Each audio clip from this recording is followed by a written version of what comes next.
गाँव में ईद फिरा करती थी गलियां गलियां, और इस शहर में थक कर यूं ही सो जाती है। पहले हंसती थी, हंसाती थी, खिलाती थी मुझे। अब तो वो पास भी आती है तो रो जाती है। कितनी मस्ताना सी थी ईद मेरे बचपन की, अब ख्यालों में लाता हूँ तो खो जाती है।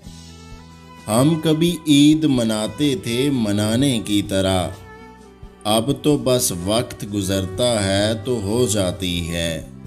हम बड़े होते गए ईद का बचपन ना गया, हम बड़े होते गए ईद का बचपन ना गया। ये तो बच्चों की है, बच्चों की ही हो जाती है।